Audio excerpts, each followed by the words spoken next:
Subscribe कीजिए ध्येय IAS channel को और बेल आइकन को दबाइए लेटेस्ट वीडियो सबसे पहले देखने के लिए।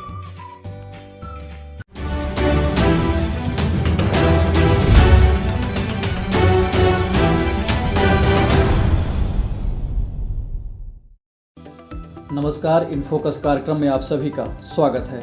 इनफोकस कार्यक्रम में हमारा आज का विषय है मीडिया ट्रायल। आइए सबसे पहले जान लेते हैं यह विषय सुर्खियों में क्यों है। हाल ही में भारत के अटॉर्नी जनरल के वेणुगोपाल ने मीडिया ट्रायल को लेकर चिंता जताई है। उन्होंने सुप्रीम कोर्ट में कहा कि कई विचाराधीन मामलों पर मीडिया की टिप्पणियां अदालत की अवमानना के समान है, इस पर रोक लगना चाहिए।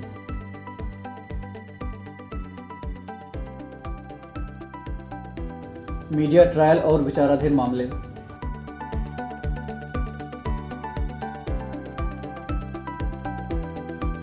जब कोई मामला अदालत में विचाराधीन हो और मास मीडिया अपना खुद का विश्लेषण, गवाही और नतीजा बताकर एक समानांतर केस चलाने लगे तो इसे मीडिया ट्रायल कहा जाता है। इससे पाठक अथवा श्रोता खुद आरोपियों को दोषी अथवा निर्दोष के तौर पर देखने लगती है, जबकि अभी मामले पर अदालत का फैसला आना बाकी होता है। शीर्ष अदालत ने साल 2012 में कहा था कि अगर लगता है कि मीडिया कवरेज से किसी ट्रायल पर उल्टा असर पड़ सकता है तो मीडिया की उस मामले की रिपोर्टिंग से अस्थायी तौर पर रोका जा सकता है। भारत में पत्रकारों की आज़ादी के लिए कोई विशेष कानून नहीं है, लेकिन संविधान के अनुच्छेद 19 के तहत सभी नागरिकों को अभिव्यक्ति की आज़ादी है। हालांकि इस आज़ादी पर वाजिब प्रतिबंध का भी प्रावधान है।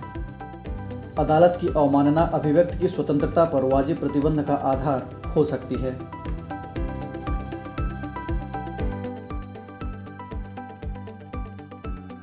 मौजूदा वक्त में मीडिया नियंत्रण की क्या व्यवस्था है।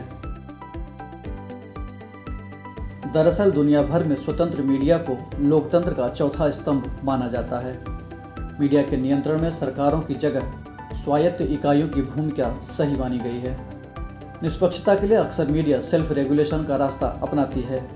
मौजूदा वक्त में भारत में टीवी मीडिया को लेकर कोई मजबूत नियंत्रण की व्यवस्था नहीं है। हाँ, ये ज़रूर है कि उनका अपना खुद का एक रेगुलेटर है, लेकिन अभी तक इस रेगुलेटर का कोई प्रभावी असर नज़र नहीं आ रहा है। भारत में भी न्यूज़ चैनलों ने अभी तक सेल्फ रेगुलेशन का ही रास्ता अपनाया हुआ है। न्यूज़ ब्रॉडकास्टिंग स्टैंडर्ड्स अथॉरिटी यानी NBSA ने अपने सदस्यों के लिए पत्रकारिता के मानक तय किए हुए हैं और यह संस्था अपने सदस्य चैनलों के खिलाफ शिकायतों की सुनवाई करती है। साथ ही प्रिंट मीडिया को रेगुलेट करने के लिए प्रेस काउंसिल ऑफ इंडिया भी है।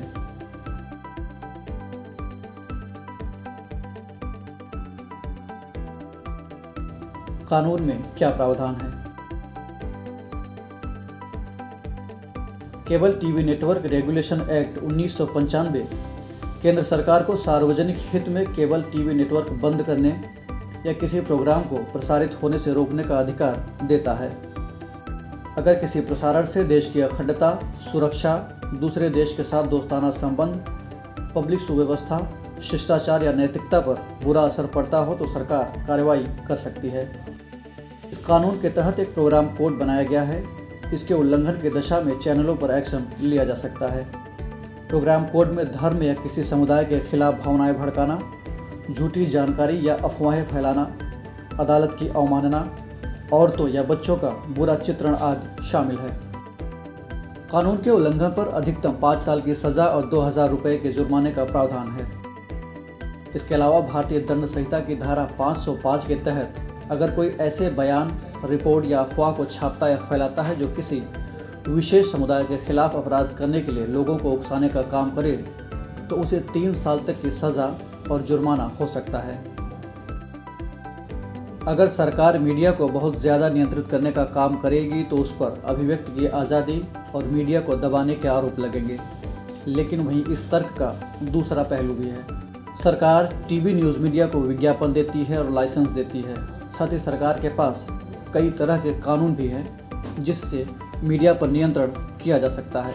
लेकिन सरकार जो कदम उठा सकती है वह भी नहीं उठाती, क्योंकि अक्सर मामलों में कुछ न कुछ पॉलिटिकल एजेंडा काम कर रहा होता है।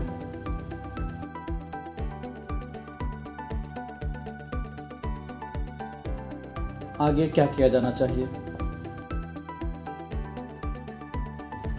वर्तमान में भारत में करीब 350 से 400 न्यूज़ चैनल काम कर रहे हैं। ऐसी सूरत में दिन रात उनके कंटेंट पर नज़र रखना और समय रहते कोई कार्रवाई करना, इसके लिए ना तो कोई प्रक्रिया है और ना ही कोई संस्था। जो संस्थाएं हैं भी, उनके लिए इतने बड़े पैमाने पर निगरानी करना संभव नहीं है। इसलिए ज़रूरत है कि सरकार से स्वतंत्र एक संस्था होनी चाहिए जिसके पास कार्रवाई करने का अधिकार हो। इस संस्था को चाहिए कि लगातार न्यूज़ चैनलों पर नज़र रखे और उन्हें नियंत्रित करे, लेकिन साथ ही यह भी ध्यान रखना होगा कि प्रेस की निष्पक्षता और स्वतंत्रता बनी रहे।